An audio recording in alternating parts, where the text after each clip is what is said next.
Good evening, and welcome to another episode of The Take here on the College Football Mafia Network. Our good friend Sergeant Pickles, he is trying to get Starlink linked, so he could not join us this week. Hopefully next week Pickles will be here with us. But myself and Becky will just be doing the tag team thing tonight. I want to thank everybody who came in here. We're going to talk a little week 3 action, some of the biggest stories in college football. How are you doing tonight, Becky? I'm doing good. It's another 80-degree day here in Seattle randomly. So I hear you. Same here. It's like 85 degrees in Ohio right now. And it's that hot, humid, sticky heat that nobody likes. So pretty interesting week 3 in college football, don't you think? Extraordinarily, yeah. It's weird, right? Like, it's different. It's lots of close games, lots of upsets. Let's dive right into it with the biggest stories, I think, of the week. Number one, Brett Pry fired from Virginia Tech. I had said this the last 3 weeks that the team had quit on him, and apparently now the administration has as well. Coaching record at Virginia Tech, he was 16-24, but keep in mind he only had 1 winning season. 3 losing seasons, 1 bowl win. What do you think about the firing of Brent Pry? I think it was warranted. Like you, Moen, I thought that they kind of quit on him. Like, you just watched that Old Dominion game and you just knew. Like, something's not right.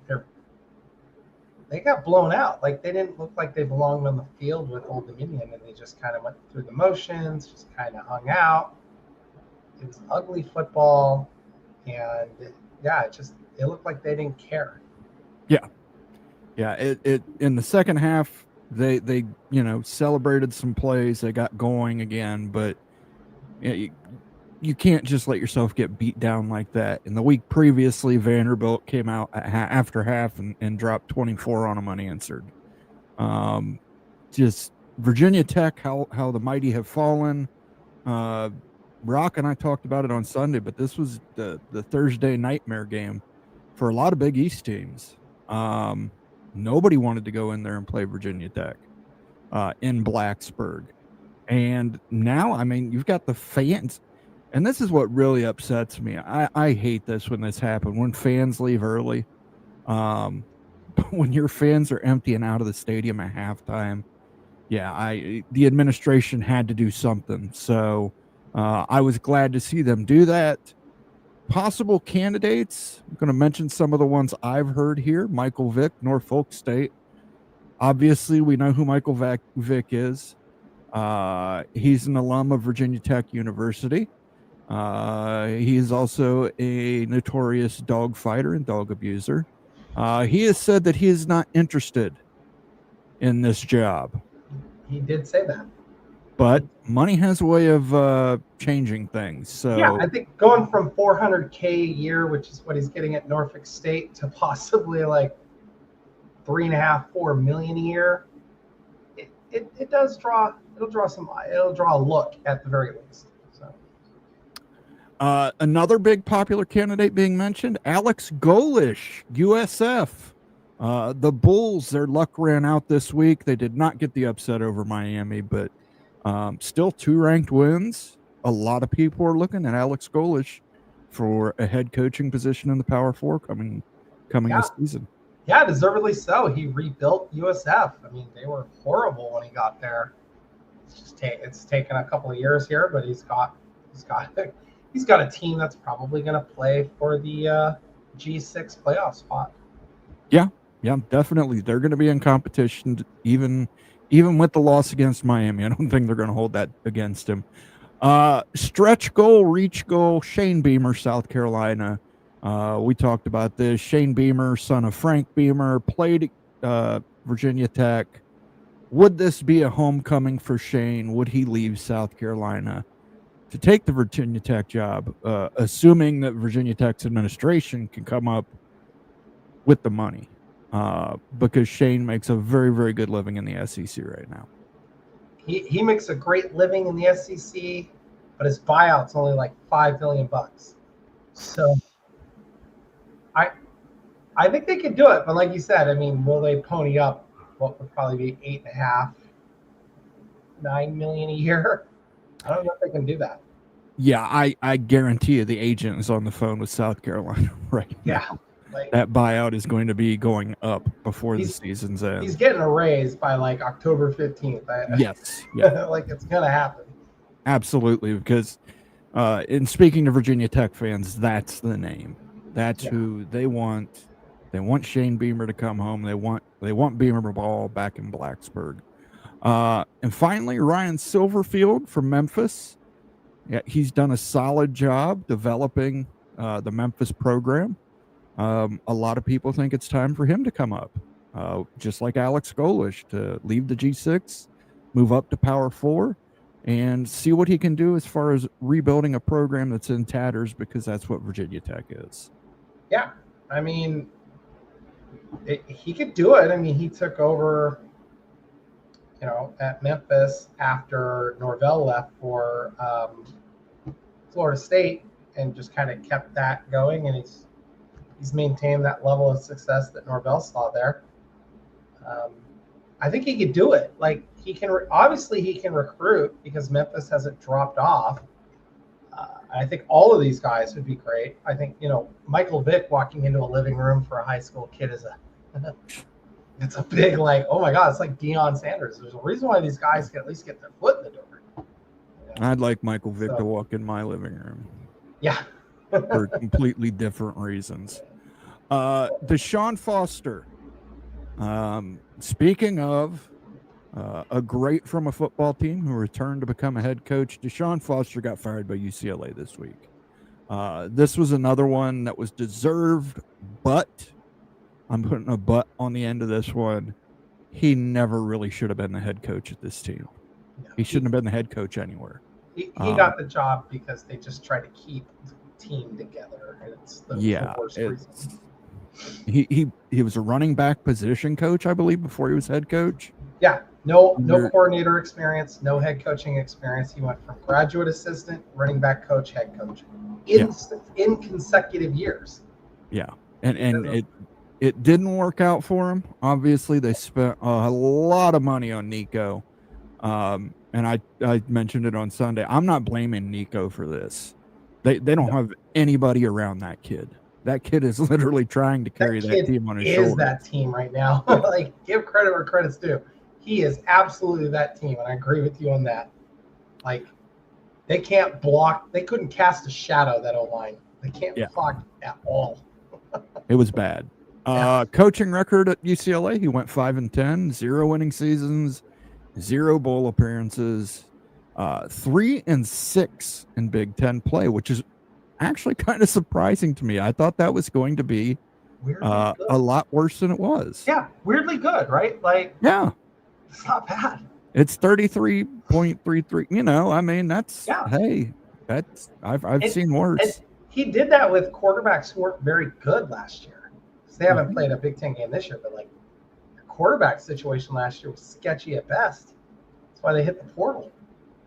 They didn't have anybody.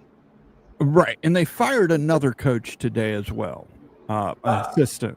I don't know. He's a former Washington Husky defensive line coach. Yeah, I don't know if he got fired or if he quit. It's a weird. It like a lot of it's just saying he left the team. So Okay. Sure. Nobody's come out and said Skipper fired him or if he just resigned. I have a feeling that he did get fired because I think they're blaming him since he was the defensive coordinator for a lot of the problems. But it's like, do you watch the offense play? Yeah. It just oof. Possible candidates, and obviously you've got Nico for at least one more year. I don't think Nico's leaving after this season. I think he's making way too much money at this point. Names being thrown around. Cliff Kingsbury, the offensive coordinator at the Washington Commanders in the NFL. Interesting name. He's got Southern Cal ties. Definite possibility. Brian Harsin. Not so great at Auburn, but it's hard to be at Auburn. Yeah. He did fantastic when he was at Boise State. He's now the OC at Cal.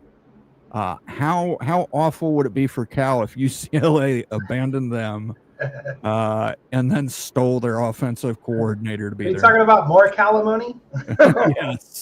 Yes. They're paying calimony, but then they're stealing their ex's girlfriend. So that's a rough one. But hey, I can see that. And let's be honest here, Mo. He went to Auburn from Boise State with zero recruiting experience in the South, like none. Right. He hadn't been down there ever. So like right. it was. He didn't fit. He did not fit. Another name being thrown around, Tony White, the defensive coordinator at Florida State. Sorry, Noles fans. Tony White is a former UCLA player, linebacker, I believe. Could be, do they want to put more emphasis on the defensive side of the ball? We'll see. My personal favorite, and this is the guy I would hire, Will Stein, offensive coordinator, Oregon. If you need to know why, just watch Oregon since the Kenny Dillingham left. They have not missed a beat. Been just absolutely fantastic. Lights out on offense, except in garbage time when they let Northwestern score 2 long touchdowns. You're still mad about your parlay being blown up there. I lost 5 out of the 6 games on that parlay. So. But I still am. I'm going to go duck hunting this fall. Dan Mullen, UNLV. He's only been there a year, but hey, he's had success. Does Dan Mullen jump out of the G5 or G6 after one season back to the big boys table, take over the UCLA job? You know what's getting to me about so UCLA fans are talking about Mullen and they're like, he doesn't want to recruit. And I'm like, this is a guy who literally got in trouble and was banned from the state of Washington by the NCAA for recruiting violations. Well, that's why he doesn't recruit. Like, I don't know where they're getting this. That's why he doesn't like to recruit. He gets banned from states. He gets in trouble. Gets in trouble with stuff. Okay, let's say hello to some people before we get moving on with this week's action. Buckshot Kid says, "Oh, hey, the college football mafia. Good to see you, Buckshot Kid." Bob Swanger, Penn State Nittany Lions. Boy, they got a bye this week, and then that week after, huge game. They're already touting their uniforms, Bob. What do you think of that? They're already talking about the whiteout. I put it on Twitter this week. I'm calling it. I think Penn State beats Oregon in that game. I don't think Oregon knows what they're walking into. I agree. I'm telling you, being a Husky fan, watching them walk into that last year, I was like, oh, we are cooked. Yeah. It wouldn't have mattered. Like, we were cooked. And I think Jim Knowles, from his time at Ohio State, he has an understanding of how Will Stein's offense works. I bet you $100 they're going to play Mo Bamba that very first Oregon snap. Yeah. Just get that crowd going. Sean is here. He says, "Hi, guys. Good to see you, Sean. Appreciate you coming in." Devil Frog, TCU guy, says, "Don't estimate Okay, let me try this again. Don't underestimate Jeremiah Donati. the AD at TCU, who brought in Sonny Dykes, who turned down Tech, his alma mater, and where his legendary father coached.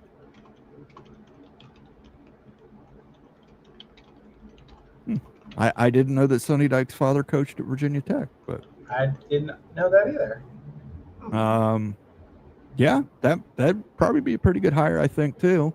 That would be a good coach. I mean, that'd be a great hire. I think TCU fans, I don't know how they'd feel about that, because there's a lot of talk since they got to the national title. They've been kind of down, but he's got a team, I think, this year that could get back into the playoffs. So yeah, and I agree. I think TCU's definitely, they're right in the hunt for a Big 12 conference championship appearance.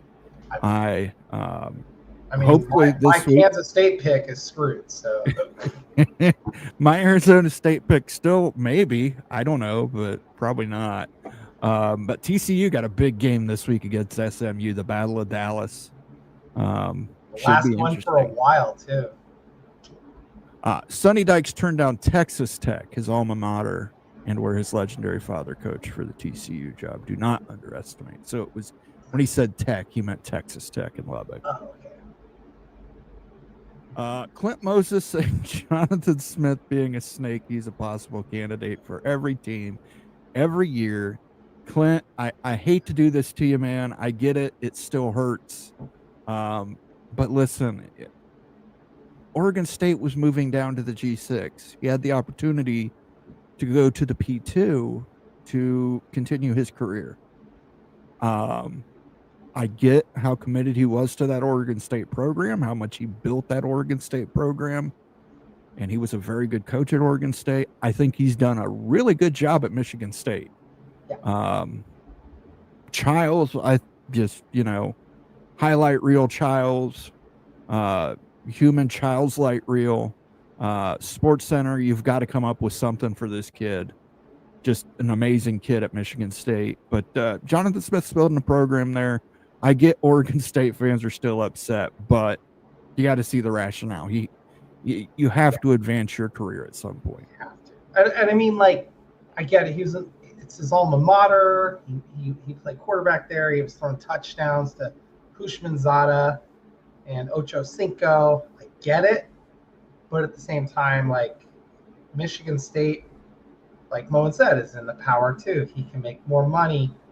He can advance his career. And, Oregon State's not a stepping stone job. They've only had a handful of coaches in the last 20 years. But at the same point, he has a goal in his career. He didn't feel like he could do it at Oregon State. There's nothing wrong with that. Yeah, absolutely. I mean, I don't begrudge people for taking opportunities.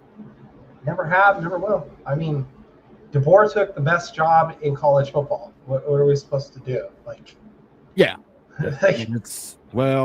I don't know. Some people would argue with you on the best job in college football. Well, he took one of the toughest jobs in college football. Toughest job by a mile, I think. But at the same time, it's Alabama. There's only 4 schools on their level.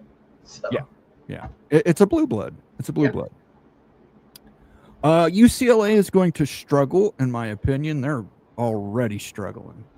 They had a top 15 class that just fell apart. So yeah, and that's part of the problem with firing your coach mid-season. But I understand why they did it. They had to do something. They had to do something to light some kind of spark in that program to try and turn things around this season. I mean, they could not have a winless season. I don't see a win on their schedule outside of Northwestern. That's it. Is that Northwestern? That's a game in Westwood at 11 p.m. Right? I think so. Yeah, they're gonna have to play that one later. Yeah, they're gonna have to win that. They're gonna have to win. Yeah, it's a Friday night game. They have to win that game. Big Lubbock says Texas Tech 42, Utah 21. Well, you'll have to see our picks on Friday. Yeah. But I'm not going to bet on that game. Oh, that's how confident I am. I'm really sad I don't get to watch Friday's show. I'm going to be at the Savannah Bananas. Darn it. Have you ever been to a Savannah Bananas No, it's their first time ever in Seattle. So Okay. Yeah, I won that whole lottery thing to get tickets. We took her niece and nephew to go see it when it was in Columbus. It's interesting. Is it? It's like Harlem Globetrotters for baseball. Yeah. So that's kids what loved said. it. They play a real game too in between. Yeah. Like, really? Yeah, and the kids love it. I mean, I kids just want love the it. experience. So. Yeah. Kingsbury was the first name I thought of. Harsin can recruit his ass off. Yep. I mean, they want. So what I do know, what we've heard, is they want a coach with head coaching experience. So sure, that's where they're going to go. And like people think it's going to be like Jed Fish at Washington. I don't see that happening, guys. Well, Jonathan Smith at Michigan State. I don't see it happening, guys. Like Jonathan Smith grew up a UCLA fan. Yeah, but do you think Jed Fish? I mean, the reason why Jed Fish's name came up is because his wife and family live in Arizona right now. Okay, so. But I'm just going to say this: we know he has ties to Florida. Yes, I would be more. And he's again, it's his alma mater. I would not be upset if he's like, "Oh, I'm going to go coach my alma mater." Like, how do you get mad about that? Like, right, and then you guys can hire Grubb back and make Grubb probably end up with DeBoer back. Who knows? But it's one of those. Like Billy Napier has to be gone too. But I completely understand why they haven't fired him yet. Yeah, and I mean, like. It all makes sense on who they're looking at for UCLA, but their process is asinine. Let me just say that. Ron, did you hear about that? How they're going to do this? They're not using a search firm. They are using a group of people within the UCLA community and their athletic director. What? Use the search firm, guys. You're about to blow. You can't blow this. Well, maybe they just can't afford to pay for a search firm. Maybe that's the issue. Well, apparently it's not, because they're just eating their own money. They don't have any debt anymore. They just ate it. Just whatever their debt is, they're just eating it. So I don't know. I don't know what they're doing. I just know that if they blow this again, Moen, they're set back a decade. Yeah, but they're getting paid for it. They're getting paid for it. Bob Swanger says, Moen and Becky, I hope you're right. Yeah, listen, man, I've been inside at Happy Valley when it's a whiteout at night. I don't think Oregon's ever experienced any type of environment. I don't think there's an environment in the Pac-12. The only time I can recall in their history experiencing anything like that was they went to Tennessee one year. Okay. But Mariota and them aren't on this roster, so. But was that a night game? It was a night game at Tennessee. Okay. And they won that game. Now they did win that game, but Chip Kelly was there, Mariota was there. Right. And it was the down years of Tennessee. Yeah, so it wasn't a good Tennessee team. As much as I love seeing Rocky Top rocking, and they did a great job. We'll talk about that game a little bit.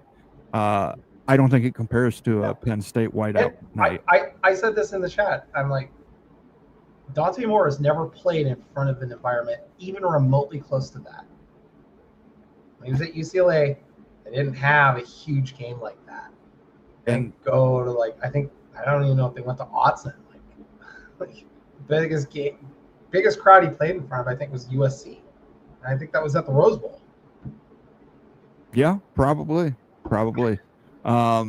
Yeah, that's going to be a great game. And he struggled against, we'll talk about it, but he struggled against Northwestern. He did. He struggled against Northwestern, but you're right. That atmosphere, that is just going to lead to false starts. Yeah. And as we saw in the Tennessee-Georgia game, we're going to talk about it. That false start pushed him back, and that might have been the difference in a win and a loss right there. It was a false start on the offensive line that caused the kicker to miss that field goal, but we'll see. But let's jump back to it. Let's talk about some of the games this week. Mountaineers pull off Backyard Brawl comeback. I honestly, I didn't I watched this game in the corner, and it just seemed to me like Pittsburgh was always inside West Virginia's red zone. like always, and they just could Always. not get it done. No, yeah, that's what it came down to. I thought every time I turned on the TV, like to this game, Pittsburgh had the ball and they were ahead. And I was like, oh, they're gonna win. I literally tuned this game out in the fourth quarter. It's like, oh, I'm not gonna watch it. Pittsburgh's gonna win. Yeah, I mean, the kid from West Virginia, he went out there and threw, I think it was back-to-back interceptions on 2 different drives. And I know West Virginia fans were absolutely losing their mind at that point, saying, pull him. At that point, I was just like, but it amazes me that Pitt could be that much in West Virginia's red zone and not walk away with more than 24 points. And obviously 3 of those, this went to overtime. So we got sacked in overtime. The guy got sacked a bunch. West Virginia's defensive line and linebacker core was all over the Pitt quarterback all day. And the Pitt defensive line did a pretty good job too against the West Virginia quarterbacks. But they did. Man, when they needed that defensive line and those linebackers to step up for West Virginia, they stepped up and they got around that guy, and he made some dumb decisions. And I was a huge win for West Virginia, coming off a loss to MAC champion Ohio. A lot of people, myself included, had Pitt at, I bet it at Pitt favored 4.5. I thought Pitt was going to win based on the way West Virginia played the 2 previous games. It looked like ass against was that week 1 game. They had like 8 turnovers, it felt like, against who was that? Robert Morris. Yeah, it's Robert Morris. They had like 8 fumbles. I mean, they dominated, but it was like, oh, that's a bad team. It's an FCS opponent. And then they looked like crap against Ohio. I was like, Pittsburgh's got more talent than both of those teams combined. They do. They should blow them out. And it was 24-14 when I turned it off. I was like, oh. Yeah. Game's over. 9 minutes to go. This game's over. Yep. 10 points scored in the fourth quarter by West Virginia. This is one of the reasons where with rivalry games, you just kind of throw your hands up and say anything can happen in a rivalry game. Saw it in the Michigan-Ohio State game last year. Michigan beating Ohio State, and Ohio State was double-digit favorites. It was at Ohio Stadium. And rivalry games, man, they bring out something in people. And congratulations to Rich Rod. Maybe he exercised some of the demons. He's not always had the best of luck against Pitt. This was the first Backyard Brawl to go into overtime since 1997. And that game in 1997 went into triple overtime. Triple overtime. I didn't know we had triple overtime in 1997. Yes. Pitt and West Virginia were in different conferences then. And here we go. It went to triple overtime. Pitt won. So. I mean, it was that Big East, and who was Pitt? They were in the ACC, were they? Yeah, I guess. No. Was Pitt in the ACC at that point? Or were they an independent? I don't know. West Virginia was definitely in the Big East. Yeah, that's what I was like. I think they were definitely in the Big East, but I don't know where Pittsburgh was. Yeah, West Virginia was definitely in the Big East.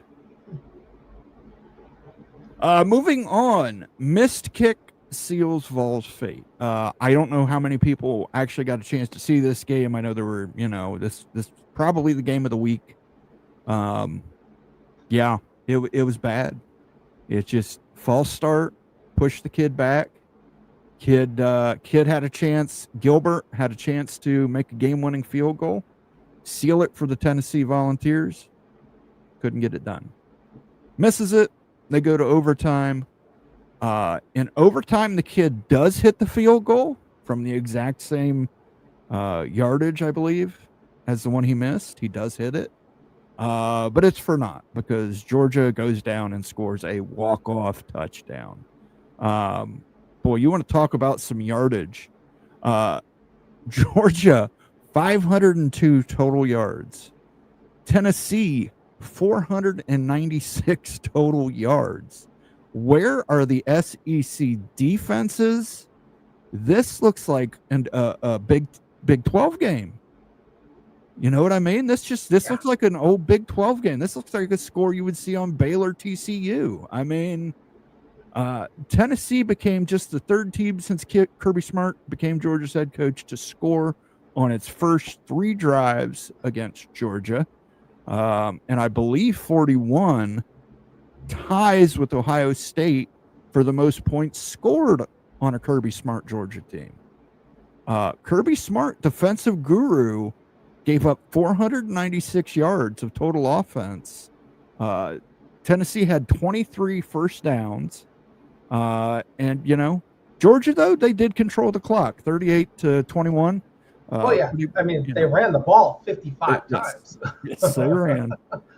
But he was able to throw the ball, too, when he needed to. When they needed the QB at Georgia to throw the ball, he threw it. Receivers caught it. It was, you know. And Joey Aguilar, I know a lot of people were saying bad things about him leading up to this, and even afterwards. But I don't care. That kid's a baller. That kid can play.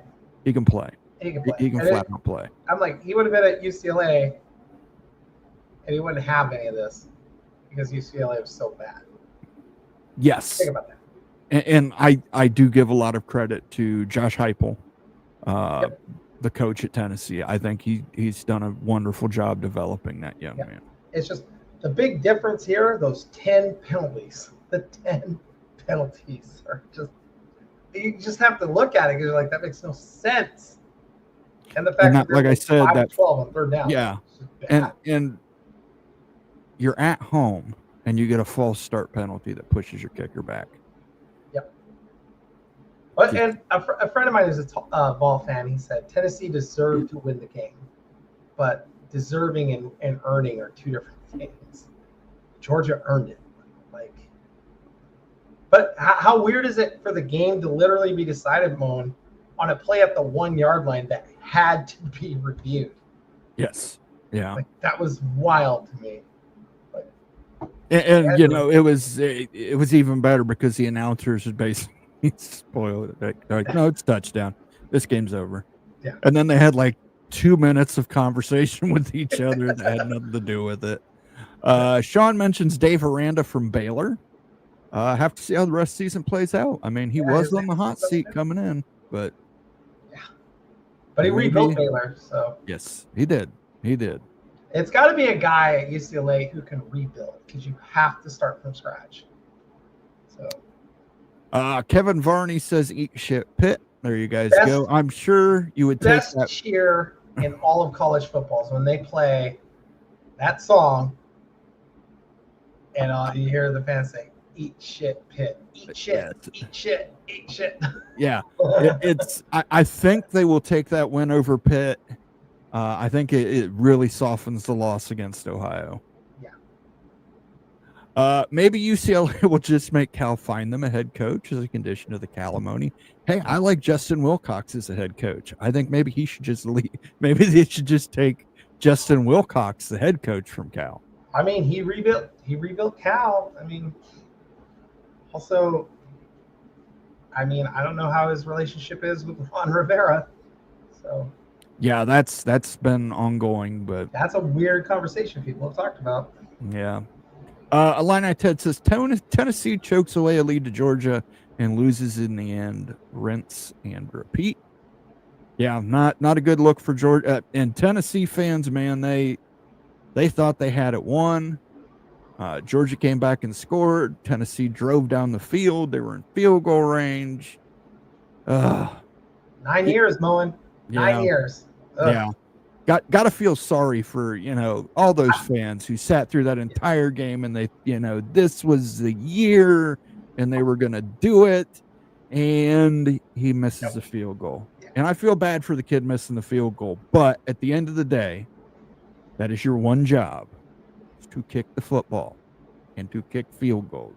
Bleeping kickers. Tell you. Stockton has thrown the best ball I've seen this year. That's debatable. The kid from Cal, I really like the ball he throws. Yeah, That's a really JKS. pretty football throw. JKS, even Dante Moore has a really good throw. Dante Moore has a good throw. The kid from Alabama. Yeah, he's really Ty good Simpson. He has a good throw. Julian Sayin, he has a really good throw, especially like dropping it into the basket. Carson Beck. Carson Beck. I mean, look. He looks way better than, for some reason.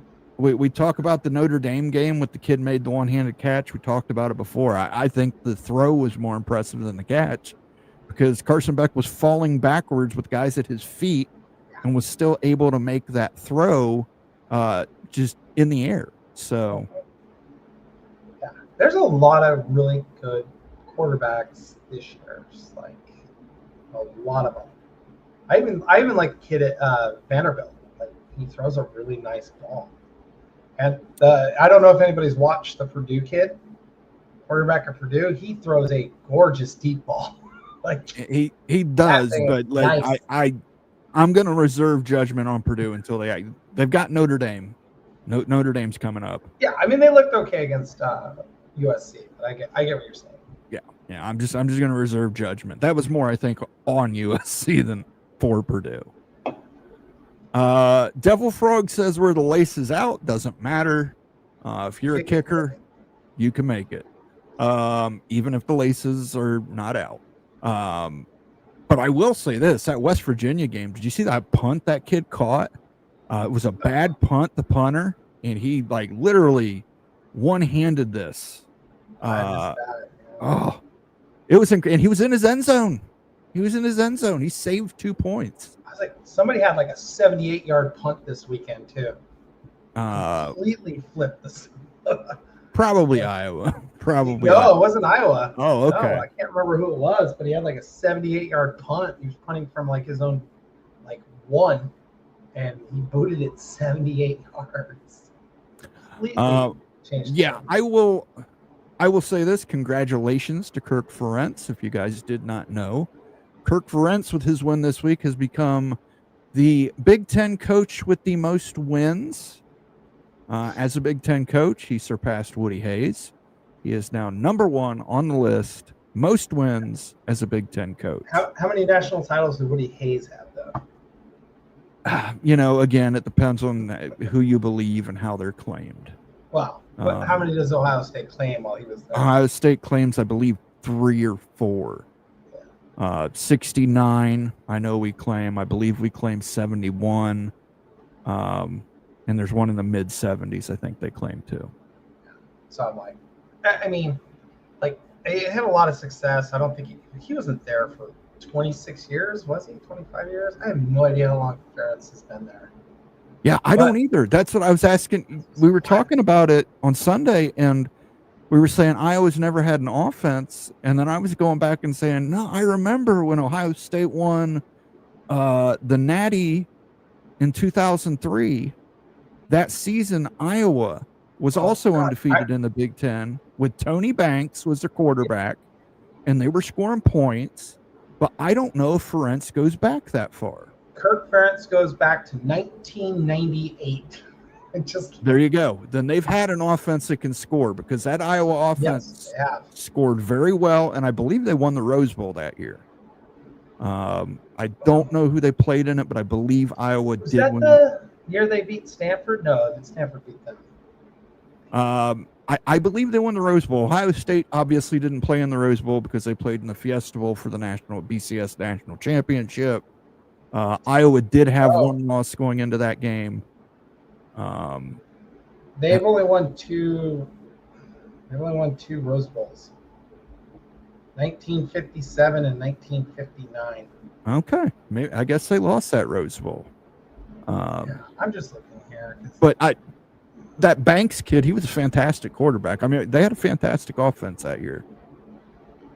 Yeah, no, they've had some good offenses. Like even the year that they played Stanford, when I think it was what was his name? Was the running back?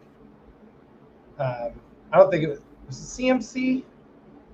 I don't think No, Christian McCaffrey ran for Stanford. He was at Stanford. Yeah, that's what I said. Did they play Stanford? Did they play Iowa in that Rose Bowl? Maybe if CFP they did. was on the team. Yeah, they did, and that was actually a good year for Iowa. They played the Rose Bowl. They lost to Stanford, but yeah, that was the year that they had a decent offense. They weren't just, but their defense was ridiculous that year, and he torched them for like. Sean says, I'm happy to see the rivalry getting extended after the 3-year lull. Rivalry should never end. It's what gives us the passion for college football. I tend to agree with you, Sean, but there are times where I think rivalries lose their importance. Case in point, and I've mentioned it before, so nobody gets upset. We're not picking the Apple Bowl or Apple Cup or Civil War in our picks this week. Simply because I don't believe they're going to be competitive games, and I think everybody would pick Oregon and Washington to win those games. So yes, when one of the schools moves down to like a lower level, I think it damages the rivalry. Now, with that, TCU apparently has abandoned their rivalry with SMU after this season. They took them off their schedule for Arkansas State and Sam Houston State. So, and that would just be getting good because they're both in power conferences. So, Devil Frog. Speaking of TCU, Josh Hoover has a cannon. Yes, he does. I was very impressed with the game I watched Josh Hoover play against UNC. Very impressed. He may be one of the best, if not the best, quarterback in the Big 12. He is the best quarterback arm-wise that Sonny Dykes has had since some kid named Jared Goff. Like, by a mile. Ryan Willie says, on Wisconsin, that's all you can do, Ryan. Not a great offensive output, but, man, the defensive front seven for Wisconsin. They don't give up anything, man. They give up nothing, man. Wow. I don't know why he can't. Like, maybe... And I know Ryan Willie's not a big Luke Fickell fan, but maybe if he can win the Axe this year, I think he will. Keep him around. Like, get some glass eaters on the offensive line.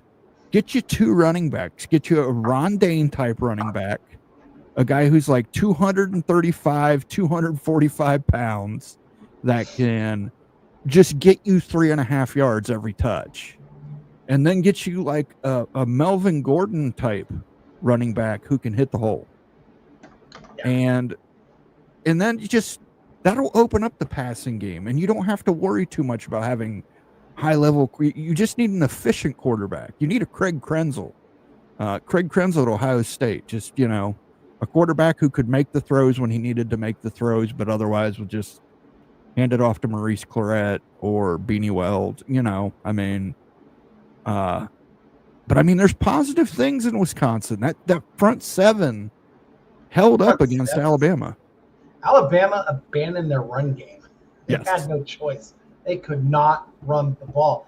I think there was some they said it in the middle of the game. There was a stat that Wisconsin's the only team that's given up less than they've only given up one rush of 10 plus yards. And it was 11.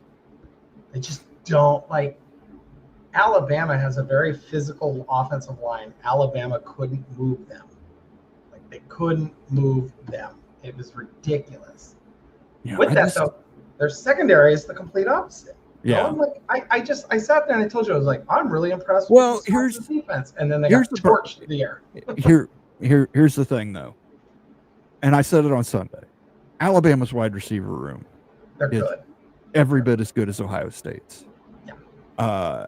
Jeremy Bernard, Ryan Williams made a catch and then made a move to get a touchdown. And it was an incredible play. So, I'm not putting that all on their secondary. I'm putting that on the fact that Alabama's got really, really good receivers. Ryan Williams, Jeremy Bernard, those guys are legitimate ballers. I put them right up against Jeremiah Smith and Carnell Tate at Ohio State. They're really good. Yeah. Really good. No, they're really good. And they block. Yes. They may be the best blocking wide receiving core in the country. Mm-hmm. You can't ignore it. They block for each other. It's ridiculous. Just block. Illini Ted says Iowa at Rutgers Friday night. What is the over/under on that one? Do not sleep on Rutgers, guys. Rutgers is defense is a terrible. much improved team. I agree. Their defense is terrible. Their defense is bad. Their offense is going to score, but Kaliak Manis, man. I mean, since he came to Piscataway, try and say that 3 times fast. He is greatly improved as a quarterback. Now, obviously, they are smarting from the loss of Monongahela, but still pretty good.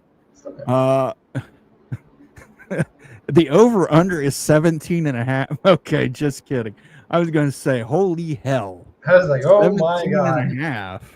I was like, have you watched Rutgers play? Iowa might just get a free pass to the end zone at least 3 times. God. Sean says that rivalry shouldn't end either. Sean, I'm only disagreeing with you just because I actually had to put Oregon and Washington. If you go back and watch, there's a video Ute and I did for new Big Ten SEC rivalry games. And I have Oregon playing LSU and I have Washington playing Tennessee. And it would replace the Apple Cup in the Civil War.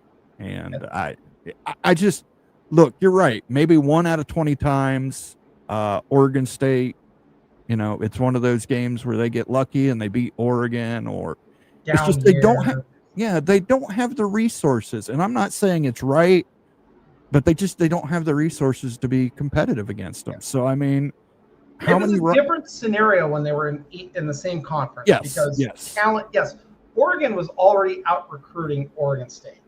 Bluntly, we can say that, right? Washington did the same thing with Washington State. But in a conference where everybody can get 4-star talent, 3-star talent, like it starts to get narrower as you develop those guys. Yeah, I mean, this rivalry and the rivalry is going to carry on. Yeah. Obviously, my rivalry is a hypothetical. The real rivalry is going to carry on. And Sean, in 5 or 6 years, if those keep being blowouts, come back and talk to me. We'll still be here as a channel. Come back and talk to us about it, because I don't want to watch, Power 2 teams, just beating up on. I do know that Oregon and Oregon State, they don't play each other next year. Their AD said that they are working on a long-term kind of deal for the game. Washington and Washington State have something established for a few more years, and then a decision will be made at that point. But I wouldn't even say it's a guarantee the Apple Cup continues. Washington State does not want to continue it. Their fan base is like, no. Because of the things you said, Owen, because they're a little afraid that things could get. Now that's real hatred. We don't even want the rivalry to continue. But they're just afraid that it might become a pointless. They don't want to be an ECW in there. They know, they have said eventually it's going to be that. So. Yeah, and the thing is too, the SEC, they have agreed to move to 9 conference games. They are making it mandatory to play a 10th game out of conference that is a P4 game. I think the Big Ten is going to follow suit. So for teams like Oregon and Washington, they may say, hey, we don't want to play Oregon State and Washington State. We'd much rather play, who are those, the Gooey Ducks? What university is that? The Gooey Ducks. Gooey Ducks? Oh, you're talking about Evergreen State? They don't have Evergreen State. They want to play Evergreen State. They want to play the Gooey Ducks. They don't even have a football team. Yes, which aren't ducks, by the way. Not ducks. No, it is a clam. It's a clam. The Iron Skillet will come back eventually, hopefully bigger and better. It just sucks that it's on pause when they both are good. Yeah, I think that's going to be a hell of a game this weekend, Devil Frog. I see a lot of points. I do too. I see a lot of points, and I see a lot. That could go over to overtime. Yep. Wisconsin will go nowhere with Grimes at OC. Again, they need an offensive line. Ryan Willie's 100% right. They need an offensive line, and they need a quarterback who can stay healthy. Just got to stay healthy. Stop forcing stuff. And that's the biggest disappointment from. I mean, even Like, you go back to when Wisconsin, and I know Ryan doesn't want to go back to this, when Wisconsin lost the Big Ten championship game 59-0. Their offensive line was still good. You can't go out in Wisconsin, Minnesota, Iowa, and you'll throw a rock and you'll find an offensive lineman. You will. I mean, they're just big farm kids. And I've always attributed it to baling hay. If anybody's ever baled hay before, there's a lot of lifting and twisting, and that's exactly what offensive linemen have to do. I don't know why they cannot get offensive linemen at Wisconsin. I really, Joe Thomas, probably the greatest. Poor guy had to play for Cleveland, but just a fantastic offensive lineman. Why aren't they getting more Joe Thomases at Wisconsin? I don't know if Luke Fickell, if that was part of that whole offensive redevelopment strategy where he said, let's get smaller, quicker offensive linemen, but get the glass eaters. At some point, you gotta like have guys who can like exert their will on other guys. And I mean, like, it's Wisconsin. Finding a 6'8", 330-pound kid is easy. Yeah. They're all over between Wisconsin and Minnesota. You should be able to find them without a problem. Yeah, Wisconsin, Minnesota, North Dakota State can find them. Yeah, Iowa, any of those areas with large farming. I'm telling you, man, I had to wrestle those kids in high school. It's a term called country strong, and it's just like, you'll look at them, they won't have rippling muscles or anything like that, and they will just rip your head off and shit down your neck. Illini Ted says, I still think Wisconsin messed up by not promoting Jim Leonard. Well, I mean, the defense is good. It's just, you got to look at it this way. Fickell remains, out of the 4-team playoff, the only coach to take a G5 program to the 4-team playoff. It's not that I don't think Luke Fickell's a good coach. I think he had a bad plan. And he did that with only really 2 or 3 great players. He managed to do that. Like, I mean, he had one NFL All-Pro on that whole team. Still managed to do it, and he had to go out there against an Alabama team that has like 6, 7 NFL kind of like legitimate dudes. Ryan says that Wisconsin will win Saturday. Greg picked Maryland. Well, that seals it. That seals it. Seals it. Here we go. I'm going to play it for you, Ryan.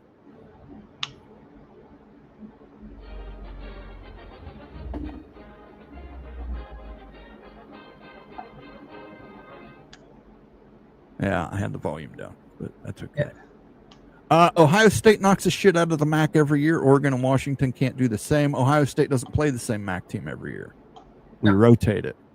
I have no problem if they rotate Oregon State or any of the other smaller colleges in Oregon or Washington every few years. In fact, I find that preferable.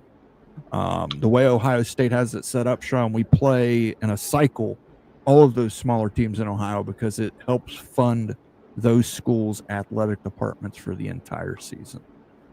This year it was Ohio. I believe next year, I think it's Bowling Green, and that's going to be fun. Because you know who the coach of Bowling Green is? No. Ohio State Heisman Trophy winner Eddie George. Oh.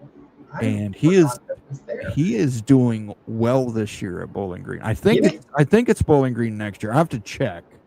But he did a good job. I think he was at a FCS program like Tennessee. I think it was Middle Tennessee State. Yeah, he was at an FCS program before, and they went from blah to they're good. Illini Ted says, Ryan Willie, for Greg to be wrong, Wisconsin has to win by 11 or more. Well, they'll probably win 59-0, Illini Ted, if Greg called it. I mean, if he called them for the win, yeah. Yeah. Fingers crossed for the Beeve. Ducks are going to try to score more on them than Okie State. Yeah, and that's part of my problem with it when it just gets to be beat down after beat down after beat down. I don't know. And it's in Autzen this year, so yeah. I mean, besides a few games, that's all the Big has done up to the point of the season is knock the shit out of shitty teams with no talent. Other than Ohio State beating number 1 Texas. at the beginning of the season. We've had some good out of conference games. Michigan, they were competitive against Oklahoma. Obviously, Bryce Underwood, true freshman, at Norman, Oklahoma. But tough ass. That's a tough ass to win. And Wisconsin traveling to Tuscaloosa without their starting quarterback and no offensive line, and no secondary either. God. Yeah, I mean, there's Big Ten teams do schedule tough out of conference games. It's just usually the top of the Big Ten that does it. Ohio State's got Texas. We got to go to Texas next year. Then I believe we've got a year off, and then we've got Georgia, Alabama. And I forget who the other one is after that. But power schools. But again, I've said this, and I know it upsets people, but I'd like to see the Big Ten and SEC form a scheduling agreement. I think that one Power 4 out-of-conference game for each conference should be against a Big Ten or an SEC team. Yeah, and I'm going to say this. Washington still has an open date next year and in 27, and they've got – but after that, because they've got Eastern Washington and Washington State, and then they have Fresno State and Washington State, so they're going to play the Pac-12. But then after that, they're playing like their first ever game against UNLV. And then in 2029, it's at Tennessee, Boise State. The next year, they host Tennessee. So they're scheduling these teams. It's just a matter of finding said teams. Sean says, I was a farm kid. Hauling hay makes you very solid with muscles throughout your body. Absolutely. Absolutely. Just the twist. I insist it's a twisting. And that's why I have a bad back to this day. Justin R says it was Tennessee Tech that Eddie George coached at. Oh, yeah. See, I knew it was close. I was close. Ryan Willie, God bless you, Becky. Ryan Willie says Aaron Gibson was 6'8", 350 plus, played under Alvarez. Yeah. Those guys are all over Wisconsin, Ryan. I go to Wisconsin from time to time, man. Next time Ohio State's at, I'd love to go to a game with you when it's Wisconsin versus Ohio State up there in Madison. I love Madison. It's a great place. Guys like that are all over. They have kids like that in Milwaukee. Yeah. Yeah. I mean, they're everywhere. I don't understand it. I don't know if there's some logic to that madness, method to that madness. It's all that beef. Yeah. Had beer and beef, and that's just red meat. Texas looks awful. Still, Ohio State scheduled them, and they were the number one team to start the season. Their offense looks bad, but that defense is legitimately good.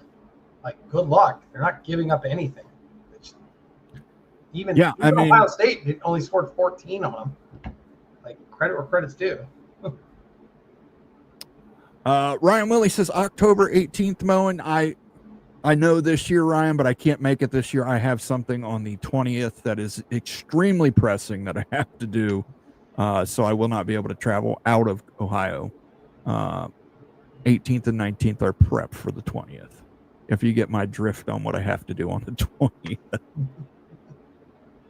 But yes, I'd love to go up, man. I love Madison, Wisconsin. You're jump around. You can't come all the way out here next weekend. Yes. Yeah, I do. I want to go to Washington too. I've never been to Washington. I've never been to Autzen.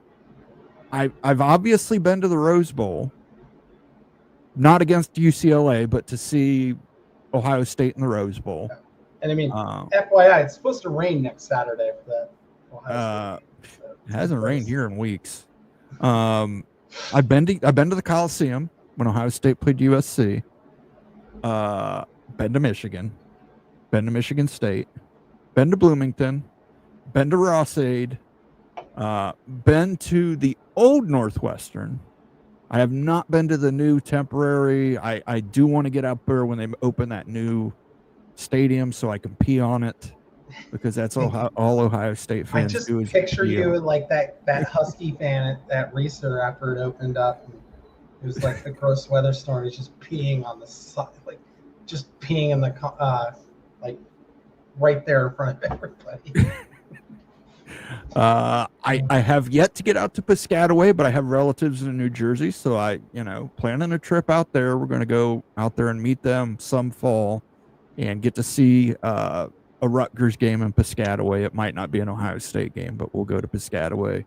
Have yet to go to Maryland. I've been to Happy Valley. That's another great one. Been to Madison. Been to Champaign. Have not yet been to Iowa.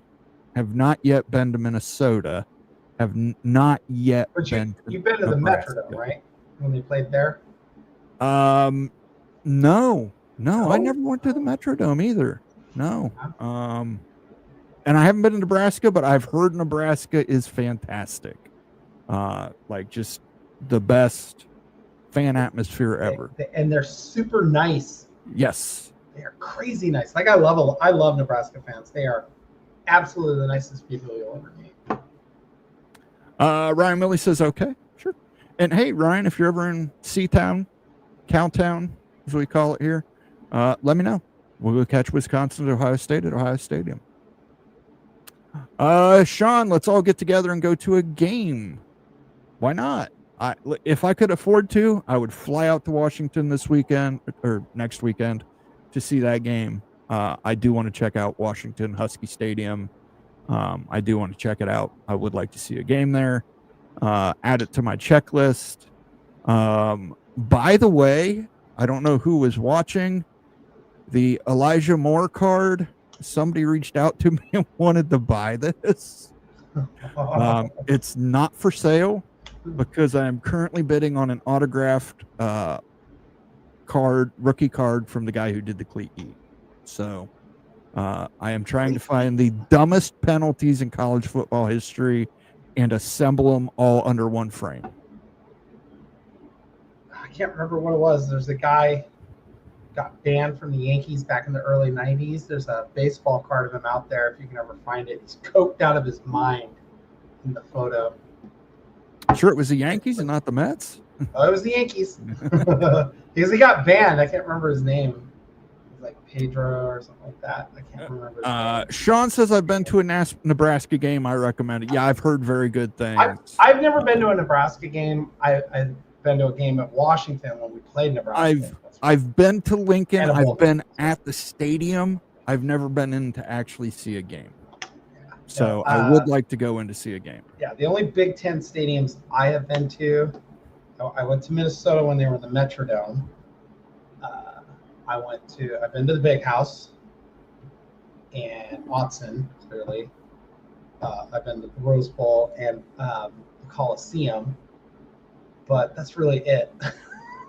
It's just not like, but I've been to Blacksburg, Right. Well, it's different for you guys, obviously. The travel, for me, I can drive to Penn State. I can drive to Purdue. I can drive to Bloomington. I can drive to both the Michigans. I can drive to Northwestern. I can drive to Champaign. Maryland and Rutgers are a little bit out there for me. Yeah, the closest stadium in the Big Ten to Washington is Autzen. And it's like 250 miles. So yeah. We're a little bit of an island out here. But which coincidentally, Autzen's still closer than Washington State. Figure that out.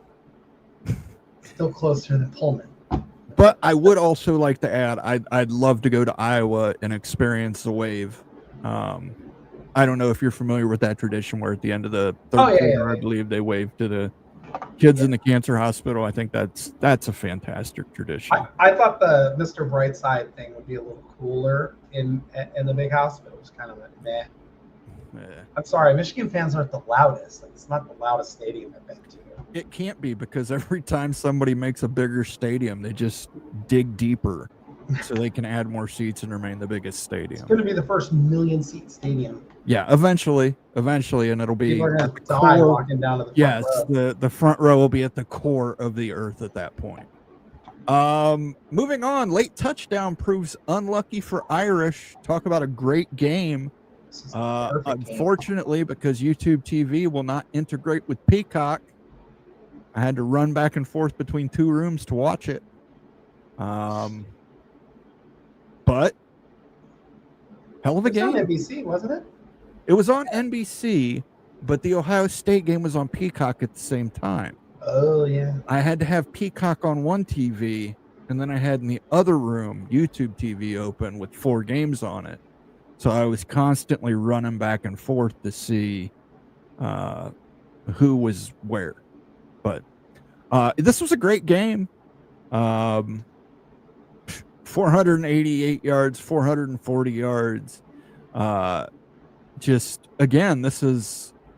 The offenses were fantastic in this. The defenses, I couldn't believe Notre Dame allowed 41 points. I had a bet on the actual score, and I had 24-13. I would have thought 24-13 too, because I was like, there's no way this goes over 30. Like, nobody's getting 30. I would have said that. Like, there's no way. Like, both defenses have looked good this year. Notre Dame's defense looked better. It looked really good against Miami at times. I'd be like, 41 points. Like, good Lord. I mean, like, Texas A&M made that, like, they clawed back into it. They were down 10, Moen. They were down 10. It was like 24-14. Yeah, I know. They blew them out from then on. It was in the first quarter. My score bet was completely blown out of the water. Yeah, I was like, I don't even know if they punted. I don't know if anybody punted.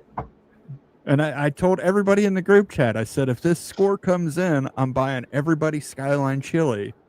And then Daniel Gygax declined, and I told him it wasn't an offer. It's a promise. It's a promise. No. But yeah, it's just, here's the thing that gets me. Notre Dame is the first 0-2 team to be ranked in the AP Top 25 since 1988. Michigan did it that year. I'm okay with that. I have an issue with this. Got to have at least one win to be in the top 25 week 4 of the season. We've had week 0. Issue. Yeah, but I mean, we've had week 0, we've had week 1, we've had week 2, we've had week 3. You've got 0 wins. How are you in the AP top 25? Because they lost to a top 10. They lost to a top 10 Texas A&M. Texas A&M wasn't top 10 when they lost. A top 25 Texas A&M, yes. And a top 10 Miami team. Yes. Okay. I agree. Quality losses. But, quality losses, but no, you don't deserve to be ranked. No. You got to win at least one game. Win one game, and then we'll talk about ranking you. Sean says Notre Dame can't cover A&M's receivers when wide open all game. Yeah, and their defense was a strong point last season. Yeah. Defense stopped Penn State in that quarterfinal game or semifinal game, and it allowed Notre Dame to get to the national championship. That defense has just completely fallen off, and they've got that cornerback, Leonard, is a fantastic quarterback. So I don't understand why the defense all of a sudden has completely evaporated.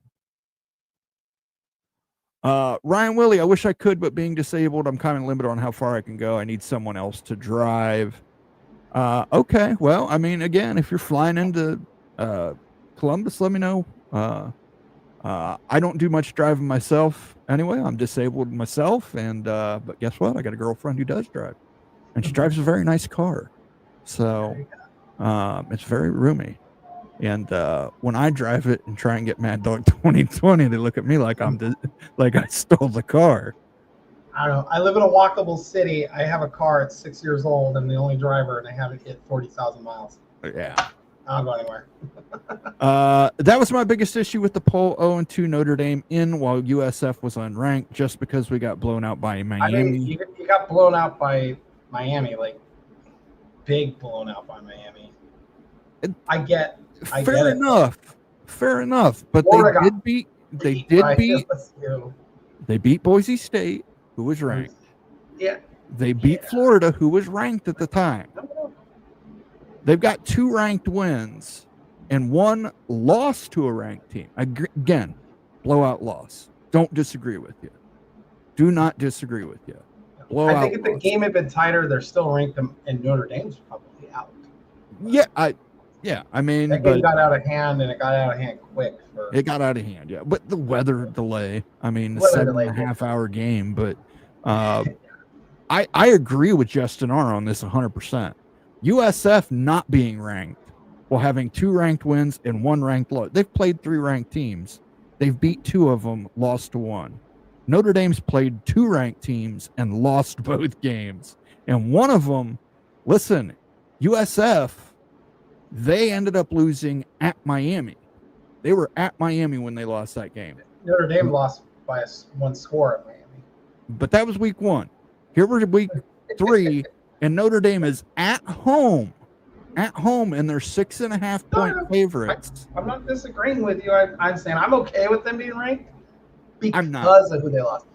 USF would be ranked if they just had not been blown out. I think if they make that game a little closer, I think it goes there. But I think, Boise State not being like typical Boise State does not help them. Fair enough, but I mean, you can only play who's put in front of you, and they were ranked. They just need Florida to win games. It'll look better. Like, had Florida beat LSU, they'd absolutely still be ranked. I firmly believe that they would still be ranked. Now, listen, if Notre Dame loses this weekend and they're still ranked, I will lose my crap. I'll lose my mind. I'll be like, no, you can't lose 3 games and be ranked. You can't go over. I don't care if they're playing number 1 like Ohio State and lost. I'd be like, no, you can't stay ranked. They're playing Purdue, and I think Purdue could beat them. I think it's entirely possible, Moen. I'm gonna hold judgment on that. I like Purdue right now. I'm like, where is that game at? Is that game at South Bend or Ross? No, it's in South Bend. Yeah, of course it is. You think they're going to play Purdue anywhere but their place? No. Yeah, they're not going to go play Ross-Age Stadium. They're not going to go against the Spoilermakers. That's stupid. They know that game will be at night. NBC will be like, we've got that game. It's going to be on at 6:30. I don't know. Sean says he agrees USF should be ranked above Notre Dame. And I agree too, for the reasons I stated. Purdue could do us all a favor this weekend and end any chance of Notre Dame being ranked. I will say this again, Illini Ted, and I know people disagree with me here. A 3-loss Notre Dame will make the playoff, or can make the playoff. I shouldn't say will. A 3-loss Notre Dame can make the playoff over a 2-loss Big 12 team or a 2-loss ACC team. Well, I mean, depending on the ACC team. I mean, at this point, Moen, it depends on who that 3rd loss is. Well, I think they're so desperate for ratings. They want Notre Dame in there. I understand, but I'm just saying, like, if it's not like Arkansas or Purdue, because those are or USC, those are the only power teams they have left. If it ends up being like Northern Illinois, who's not on their schedule, obviously, but like, if it's a G6 team that beats them, it's a little dicey. Say. Justin R says, I need Florida to win the next 4 games to cause some 2007 like chaos. Please don't mention 2007. Let's not mention that year. Yeah.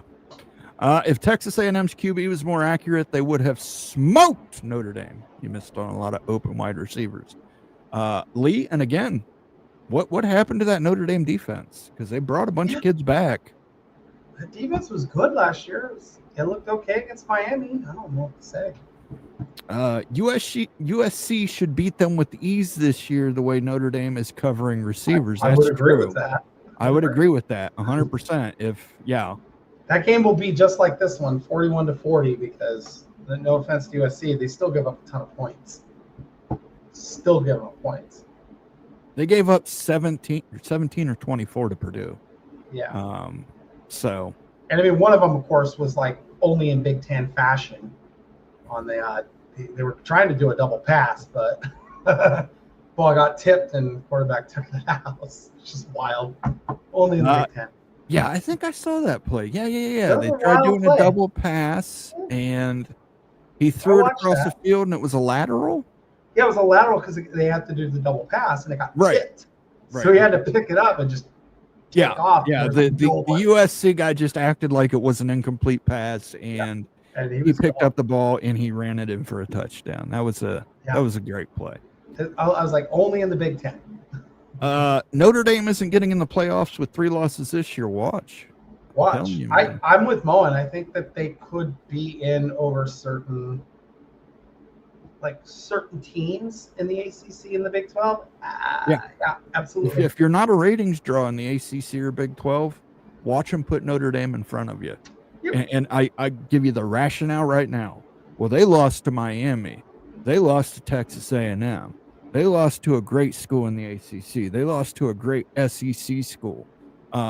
It doesn't matter that the Big 12 team has a loss in the Big 12 championship game and a loss on the road by 3 points, because they're not Notre Dame.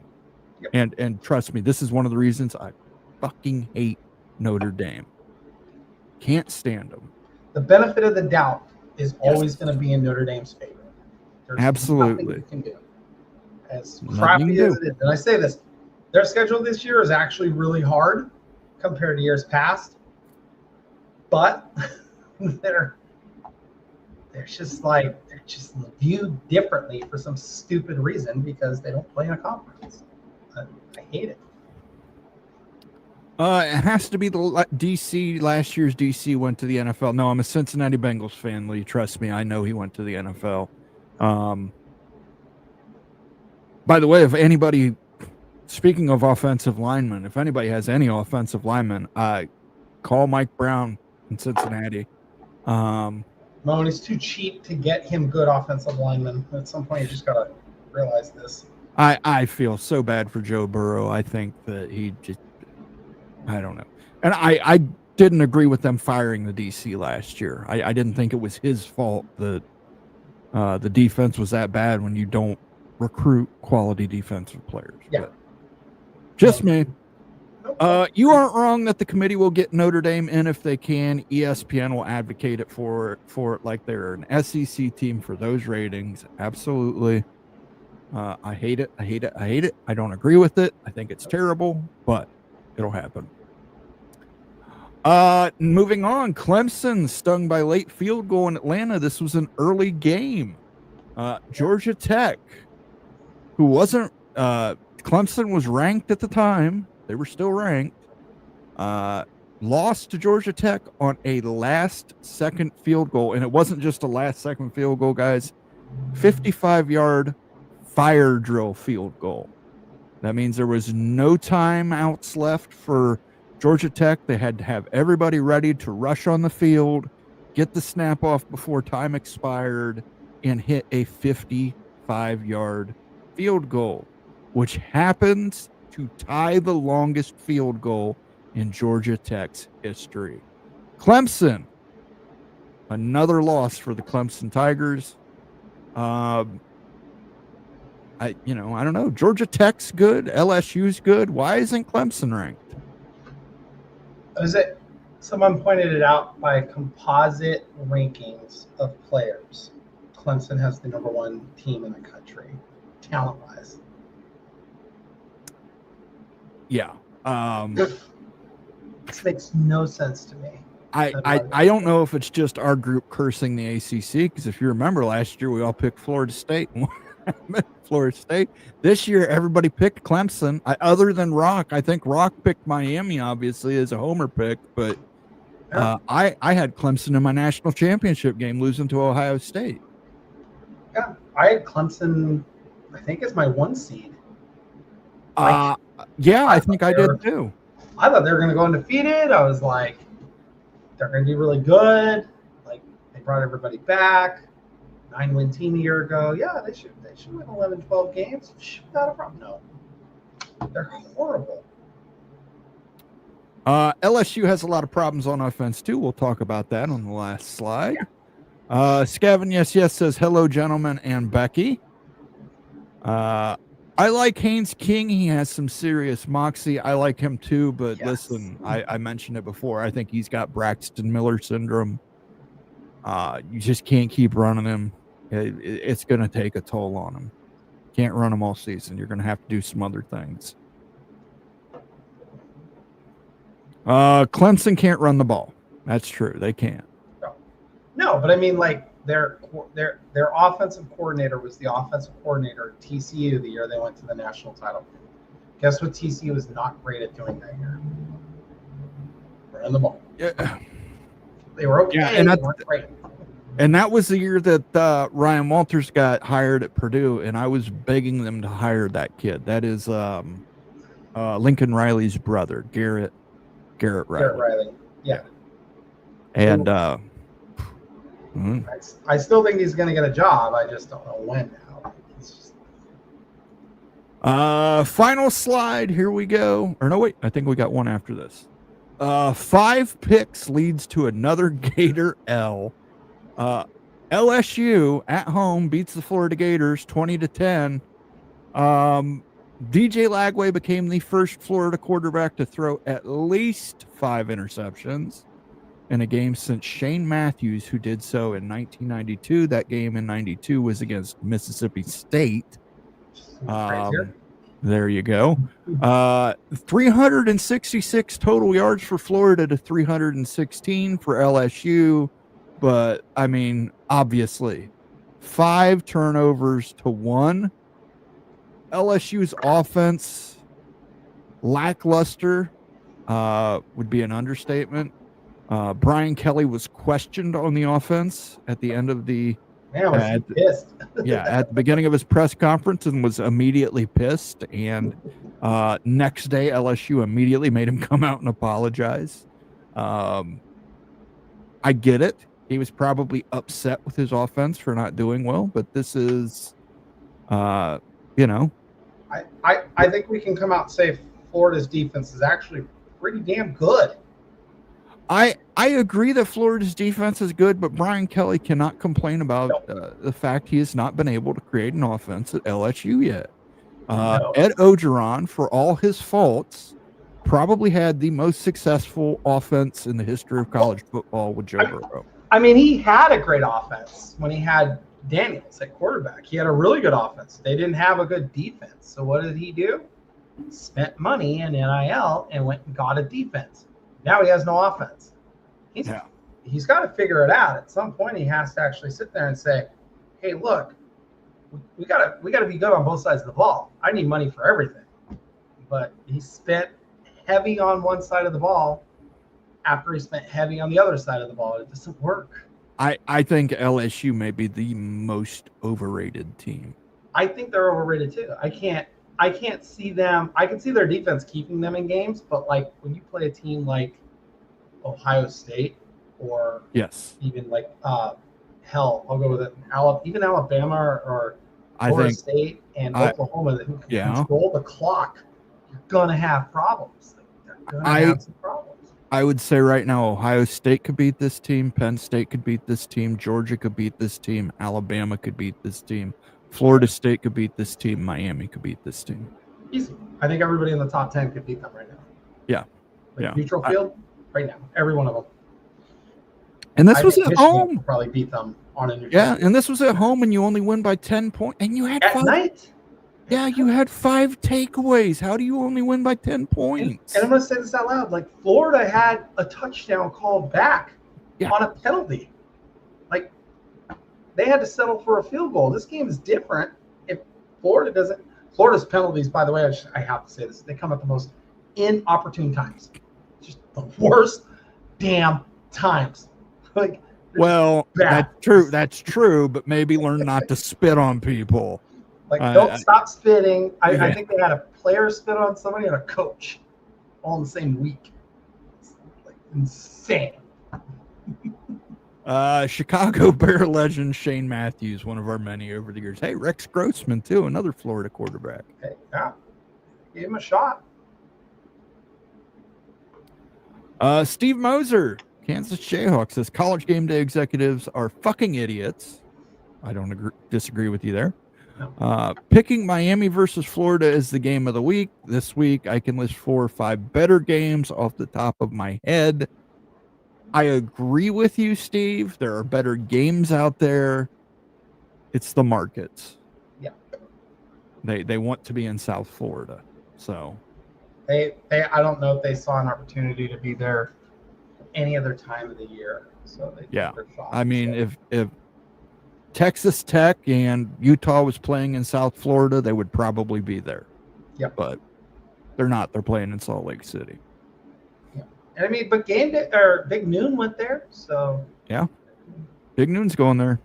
Ed Ogeron to UCLA. He's a great recruiter, knows SoCal, and would bring swag back to the Bruins. Mr. Ed Wainer, our resident Houston Cougar fan. Houston Cougars off to a fantastic start this season. Ed Ogeron to UCLA. Hey, I can see it. He loved LA. You ever hear his stories? He loved being in LA. I'm telling you, man, at LSU, with that Joe Burrow offense, again, probably the best offense I've ever seen in college football. Oh, I'd agree. LSU got a major bump for beating Clemson. As we were seeing, Clemson was overranked. I agree. I 100% agree. And that's why I think that number 3 ranking for LSU is too high. I think if they keep having these tight games, they're going to start to come back down to earth in the rankings because teams are starting to actually play people now. So, Florida has a great defense, just no offense. I mean, they have an offense. They just like to throw the ball to the other team. They have an offense. They just throw 5 turnovers. And here's the thing, DJ Lagway, I get it, and I feel bad for him to some extent. Arch Manning less so. DJ Lagway's a freshman. But I mean, I feel bad. The hype, you get the hype, and then you don't live up to it. But I mean, come on, man! He had 5 touchdowns and 6 picks a year ago. Like, I don't understand. It's and this year I think he's got 6 touchdowns and 5 picks. So I think he just flipped it. Yep. Games of the week: TTU versus Utah and Illinois versus Indiana. I'm really excited for that Illinois versus Indiana game. I really am. Fun one. I'm mad because I'm going to be on an airplane all day Saturday, but like, God, I'll watch that. Illinois versus Indiana. I think that's going to be a hell of a game, and I think Illinois is going to. Well, we'll talk about that on picks on Friday. I will do that Friday. I'll just say this: I think Illinois is going to run the ball as like 40 times against Indiana because Indiana struggled. They have struggled against the run this year. And the trick is with Cignetti offenses too, is you don't let them get in rhythm. Yeah, keep them out of rhythm, and you will keep them off the field. Vandy rolls after Sellers' injury. Lenora Sellers, South Carolina quarterback, according to his father, he was offered $4 or $5 million to transfer this offseason. Got injured as a result of that. South Carolina with 4 turnovers. Vanderbilt rolls in this one, 31-7, and this was actually at South Carolina. Yeah, this win snaps a 16-game losing streak for Vanderbilt against South Carolina. Vanderbilt quietly looking like, I wouldn't say SEC champion material, but I will say SEC spoiler material. I mean, their schedule's brutal at the end of the year. I mean, they have at Alabama, home with LSU, home with Missouri, at Texas, home with Auburn, and then they close the year with Tennessee. Like, it's not. I'm with you, Moen. I'm not saying that they can win the SEC, but they might be in the hunt. There's 2 or 3 games on. There's 2 or 3 games on there that I think Vanderbilt could win. Yeah, same. And that could cause. We talk about a 3-loss Notre Dame being in the playoff. 3-loss SEC title. Oof. Yeah, I think if the SEC only gets like 3 teams into the playoff this year, they're going to completely flip on automatic qualifiers. I think they will then be 4 automatic qualifiers in a 16-team playoff. But especially if like the Big Ten suddenly gets 5, they're going to be yes. Gourd. And South Carolina, for the University of South Carolina, this is the problem. Lenora Sellers was that offense. Lenora Sellers is out. They have no offense. You know, they have to respect Lenora Sellers' ability to create plays, to run, to pass, all that stuff. You get rid of Lenora Sellers, guess what? You stack the box. Let's stack the box. Let's rush whoever the quarterback is and make him make a bad decision. Let's, bear down on the running back and not let him run. And let's trust our secondary to, keep everything underneath. I mean, Vanderbilt they ran the ball well. Their quarterback made timely throws. I mean, they were open. Owen, there was one throw, I think kid was so wide open, he could just lob it probably. They have the right player at the right position with the maximum amount of experience. The quarterback. Like, everybody who has a great quarterback, they're moving around. They're moving along. The only one not is UCLA because they have too many other problems. But like, if you have a quarterback with a butt ton of experience, you're going to win a lot of games. This is why Dan Lanning went out and got Dylan Gabriel in the portal, got Bo Nix in the portal. This is why Ohio State went out last year and got the kid from Kansas State in the portal. Your team goes back at Miami this year. Your team goes as your quarterbacks go. And sure, but I mean, quarterbacks with six, seven years of experience is insane. Speaking of Dylan Gabriel, or in Oregon, they brought in Dylan Gabriel, but they also brought in Dante Moore last year, and let him sit for a year in that system. Yep. I think he would have been ready to go if Dylan Gabriel, God forbid, something had happened to him during the season. I think Dante Moore. Now, would he be the Dante Moore he is today? Probably not. But I still think he would be adequate. The quarterback that they have as a backup, the quarterback they have as a backup for Lenora Sellers, he ain't Dante Moore. No. So, and I've said, like, I'm not sold on Oregon yet on being like a quote unquote contender for the national title. I think they'll be the playoff contender, but it's mostly because of Dylan Moore. He's looked good against bad competition. And I mean, like, no offense, Oklahoma State fans, the team is terrible. Terrible. But like, he hasn't played a great defense yet, and that's going to change. But I want to see how he does in these hostile environments. I want to see how he what he's doing. I mean, he was 16 of 20 or something like that the other day. He only had 150 yards. So that tells me, Mo, he's throwing the ball 5 yards, and they're getting yak. Yes, not throwing the ball deep. Well, and that's, again, earlier I brought it up. Like, it's a Craig Krenzel. It's a game manager quarterback. Yep. You don't need him to throw an 80-yard spiral to a receiver into his breadbasket. You just need him to throw a 5 or 6 yard out. That'll get you a first down or get you to a 2nd and 4. That's a Mike Leach run play, Moen. Yes, yeah. Mike Leach run play. Yeah, absolutely. Great point. Mike Leach, the Pirate Mike Leach. But, I mean, you can win with that guy. You can.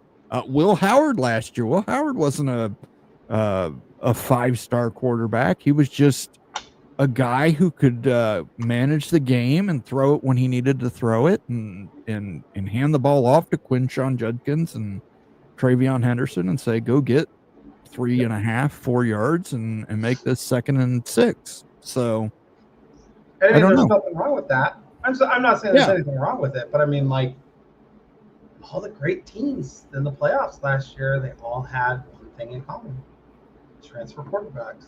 Look at the 2 in the national title game; they were both quarterbacks.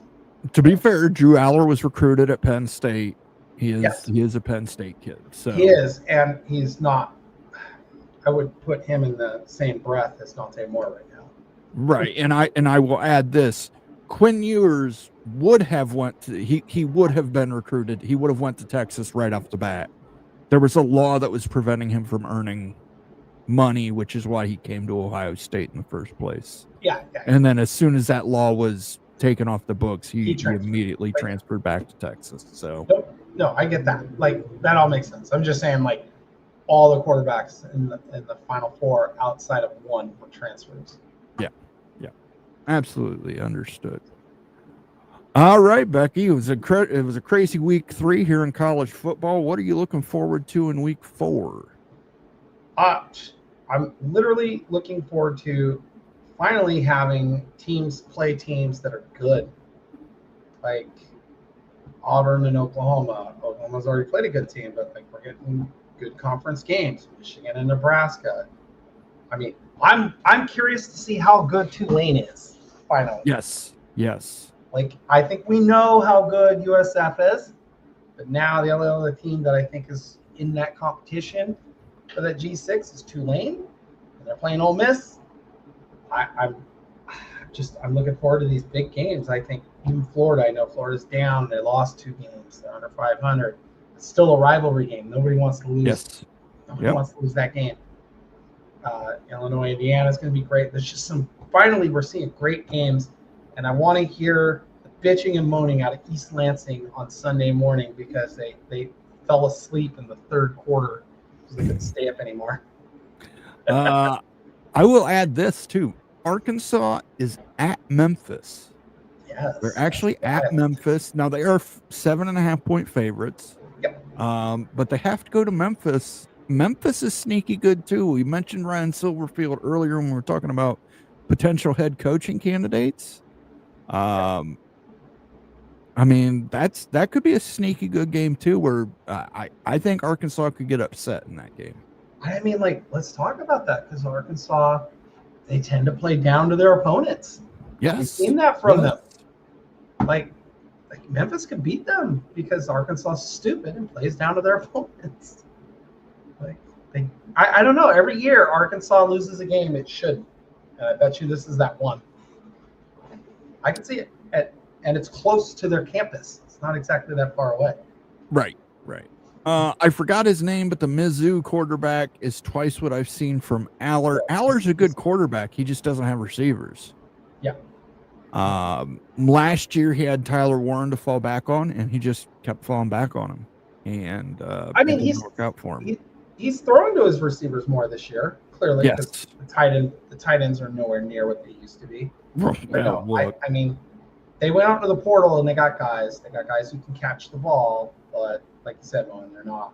Again, I think Penn State needs to follow the model that Ohio State followed last year.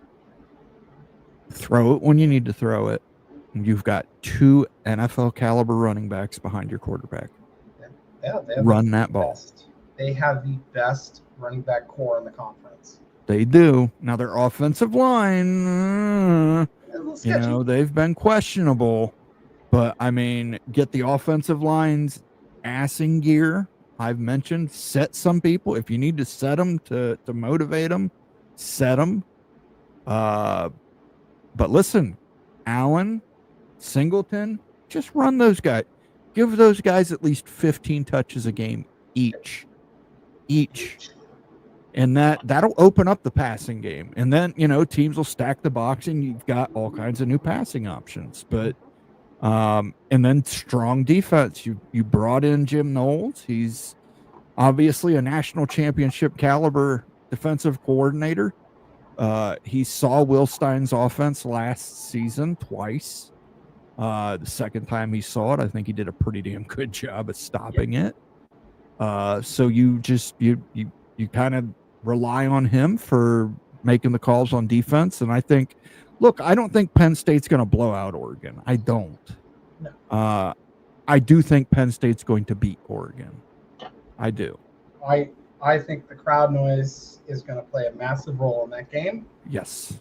I think the lack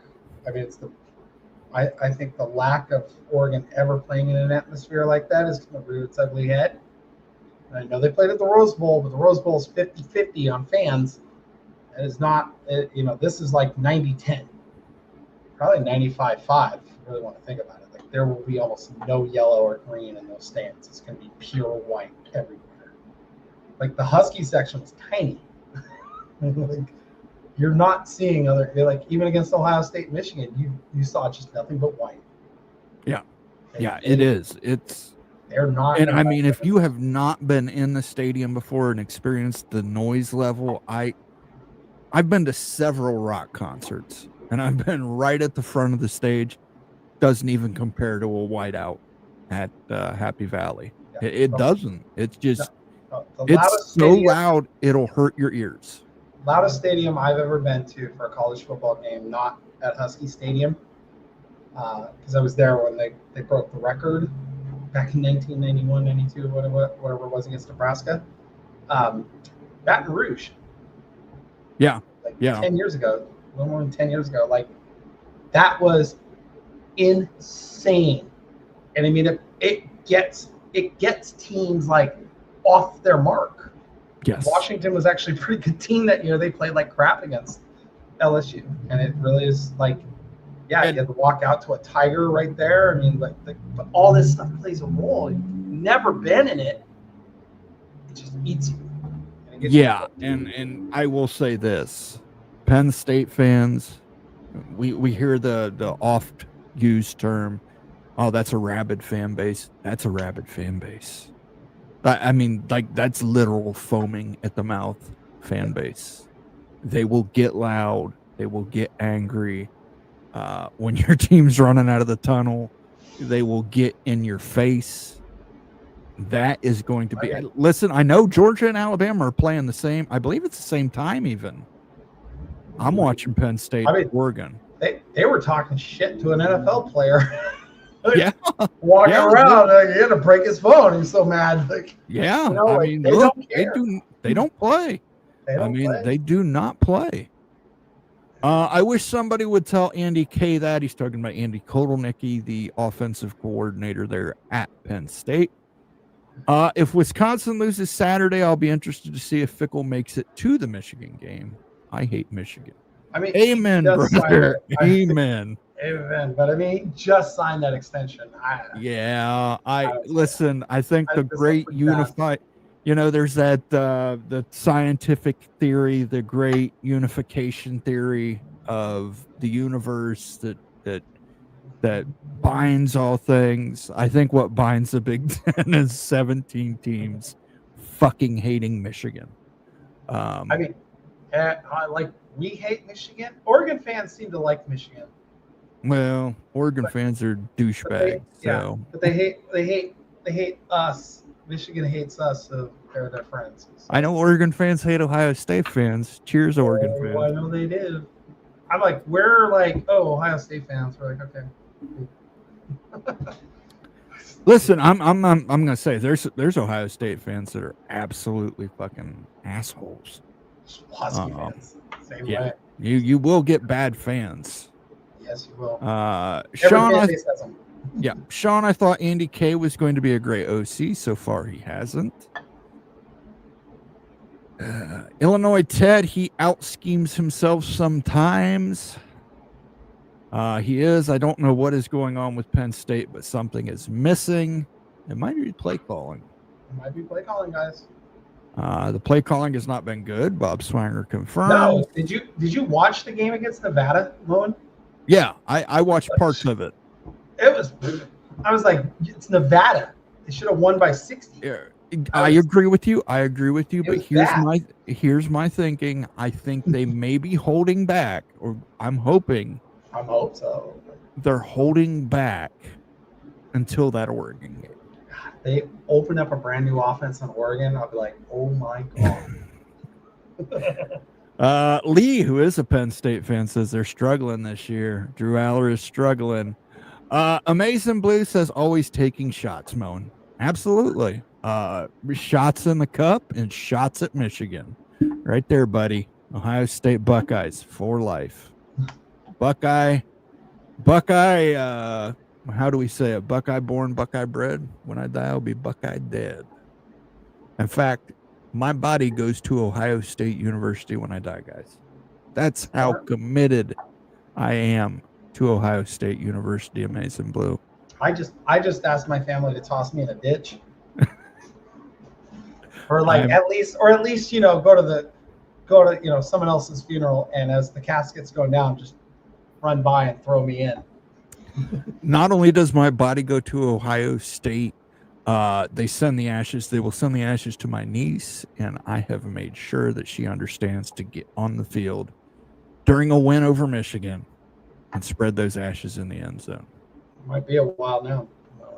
Well, let's not go that far, Becky. Let's not go that far. Well, half my ashes go there, and half of them go into my fishing spot. Illinois, Ted, both backs ran for over 1,000 yards last year. Yeah, they're the Quinshawn Judkins, Travion Henderson combo of this year. Yeah, hence why lean hard into them. I don't understand. Like, I get you have rallies. He can throw the ball pretty much where you want, but like, it's not your bread and butter. Hand it off. Plenty of jerks that are OSU fans. That's what turned me mowing. That's true, but listen, there's plenty of jerks that are Michigan fans too. Walmart Wolverines, as we like to call them. Walmart Wolverines. Oregon fans like to fill bags with substances and throw them at you. Yeah, I mean, listen, Walmart Wolverines have no chance of even getting into the University of Michigan. We'll show up there on Saturday and tell you about how great Michigan was in 1902. Oh, I know you're talking about that. Yeah. Amazing Blue says maybe a while. Well, hey, Amazing Blue, maybe it'll be a while before I die. So let's not get too I was like, hey, hold on to this talk here. Yeah, let's not get too caught up on the ashes. I'm just saying, like, it's been a hot minute now, Mo, and like, you guys have gotta, but I've been there. I mean, I agree. My team lost 12 years in a row to Oregon, and it's freaking brutal. By the way, Apple Cup Nugget. The University of Washington has won more than 3 games a couple dozen times against like 3 games in a row against Washington State. Washington State has never won 3 consecutive games against Washington. Let's give a little hail to the victors for our friend Amazing Blue. Hopefully he doesn't hear a lot of this.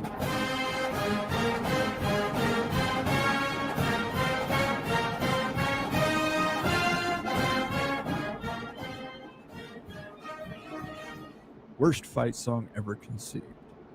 Ryan Willie says former Badgers are calling for Fickle's firing. Go for Leipold or Gruden. I don't think Leipold's leaving Kansas. I didn't get a chance to check out Greg's show this afternoon yet. I don't know what he mentioned about Kansas versus what I know about Kansas.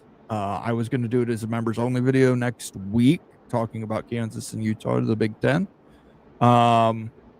But I think Leipold is probably safe at Kansas. I don't think anybody's going to sign him. Gruden, that's an interesting name because Gruden has mentioned that he would like to go back to coaching and he would like to coach in college football. And I don't know what Jay Gruden's doing now. I don't know if John and Jay would take over at Wisconsin or what that would be. I think Gruden, if Gruden's going to get a job, I'm telling you now, it feels like it'll be in Gainesville. Makes sense. Only because he lives in Tampa, right there, it's close to his home. And you know what? That's the kind of stupid hire that Florida would do. Get a guy who has no college experience. You don't think that you don't think they would do Jed Fish? You don't think Jed Fish would be on their resume? He'll be on I think he'll be on their radar. I think it's like the right thing would be like, hey, how good is he doing? But I mean, like, if Jed Fish has a 6-6 year, no. Like, I think, but if like we win like 10 or 11 games, absolutely. But Jed Fish is going to get a raise, and we'll probably bump him up to $10 million. So they're going to have to pony up some cash. Because we're tax free, we're a state income tax free state, no state income tax. So, whoever wants to play the game, we'll play the game, and we can do it. It's just how high do they want to play the game? Like, because I think it's stupid. I think 11, 12 million a year. Isn't Florida the same way? They don't have a state income tax. Yeah, that's what I said. Like, okay. Yeah. So I'm like, I also think the other name that will pop up for them will be Lanning. Yes. I think Lanning will pop up for them. And it's no offense to Oregon fans. I know they they're like, oh, he won't go. Georgia, yeah. I could see him going back to the I can SEC see him and going to saying, "Hey, Florida. let me." Especially if they don't win a national championship this year. Listen, if Oregon doesn't win the national championship this year, there's something wrong because they've got all the pieces they need. They've got a $40 million roster. They've got Dan Lanning. He's an abrasive coach. They've got a pretty decent schedule. They don't have as tough a schedule as they did last year. No excuses. And by the way, Dan, that means no excuses. You can't argue the point that you had too much time off to prep for a game and you don't get enough time off to prep for a game. And I say another name that's going to pop up for Florida, Tosh Lupoi, defensive coordinator at Oregon. He was a defensive line assistant under Sarkisian at Washington, but when he got in a little bit of trouble for some recruiting antics, so Coach Pete was like, goodbye. When Peterson took over, he kept him, but then after that, he's like, no, you got to go, because Chris Peterson runs a clean program. Whose name, by the way, Chris Peterson's name is popping up for that UCLA job too. But I think Tosh Lupoi, he coached at Alabama. He was one of Nick Saban's best recruiters. The guy can recruit. Give him credit. The guy can recruit, and he can coach defense. Coach D lineman, coach defense. I think Florida could go after him too, because I think they're going to go get a guy who has SEC recruiting experience over anybody else. That's why I said I think Lanning, Lupoi, I think they're all going to pop up. But listen, recruiting hasn't been Florida's problem with Billy Napier. He's been a great recruiter. They just need a coach. They need a coach. They need a leader of men. And Dan Lanning, I think you're right. Jed Fish, I think you're right. Those two, to me, make the most sense. Just they're leaders of men. They know how to lead. Thank you for the super chat, by the way, Ryan. And I will play this at full strength now. We're going to wash off the hail to the victors with a little on Wisconsin.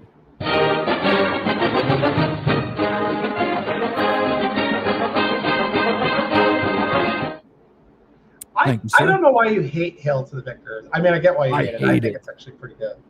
I hate what song I hate the most? Because you can only play one song as the USC band only plays their fight song, and it just what about 3 hours of it. Huh? What about when they play Tusk from Fleetwood Mac? Oh no, when they play Tusk, that's good. They don't get in trouble for it like LSU does. Yeah, no, when they play Tusk, it's legit, man. I'll jam to that. Hopefully Wisconsin wouldn't pull a Purdue and try to hire a former player and current Illini defensive coordinator Aaron Henry. Ryan Willie agrees with me. Hail to the victors. I like it. I think it's a fun song. The other one I hate the most is Notre Dame. Yeah. Jed is on record saying he wants to coach at UM. Yeah, I think he was an assistant there at one time under Harbaugh. And assistant for a hot minute there. So Michigan fans aren't so happy with Sharon Moore, so maybe that'll happen. SEC said Greg said basically there are 3 voting blocks and 24 is going to be what needs to happen to satisfy all parties, and Utah is wanted by the West voting block. UCLA is not pushing for Utah. And Kansas is universal. Kansas, yes. I wouldn't say universal, but Iowa, Nebraska, Illinois, they are lined up. They like Kansas. They like a plain school. I disagree with Greg on 24. I think the number's actually 22.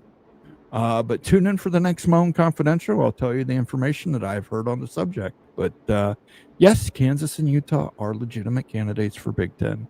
And that's next Thursday, right? Next Thursday. Wednesday. So a week from tomorrow, I might have to move it up now. I mean, now that Greg's went with his information, I might have to move it up, but I still got to film it. So all I did was a thumbnail so far, so I still got to film it. But yeah.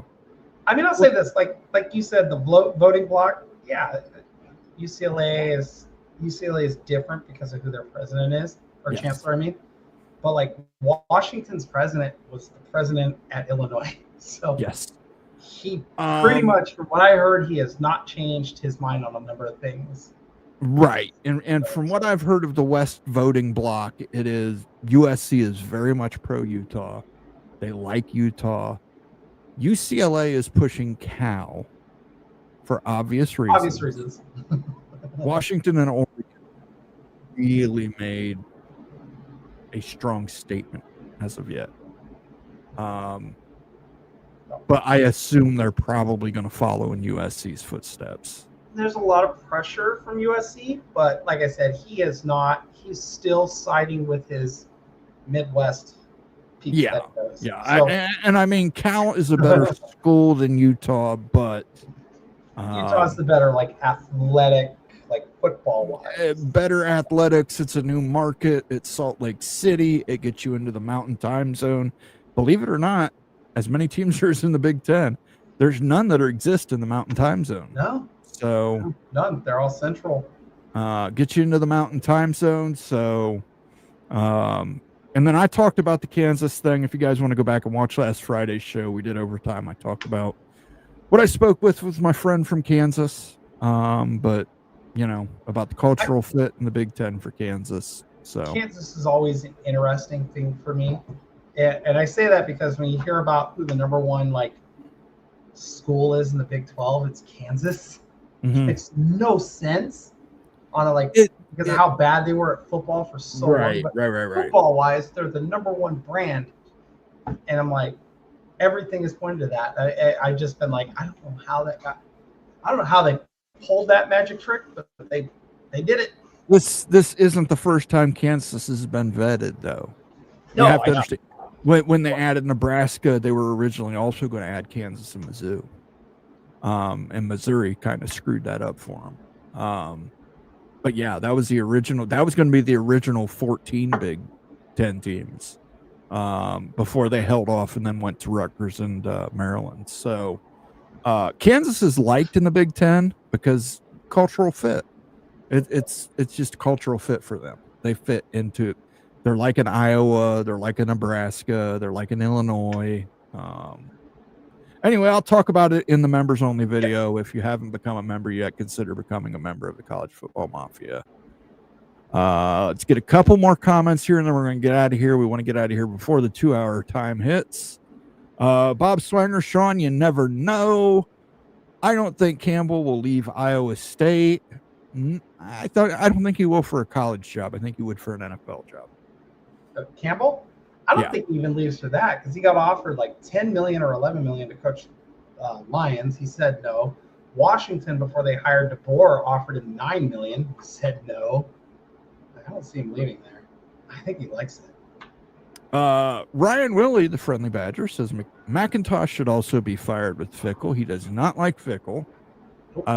Sean says, I think this year's coaching carousel is going to be bigger than ever before. What happens to DeBoer if Alabama loses 2 or more games this year?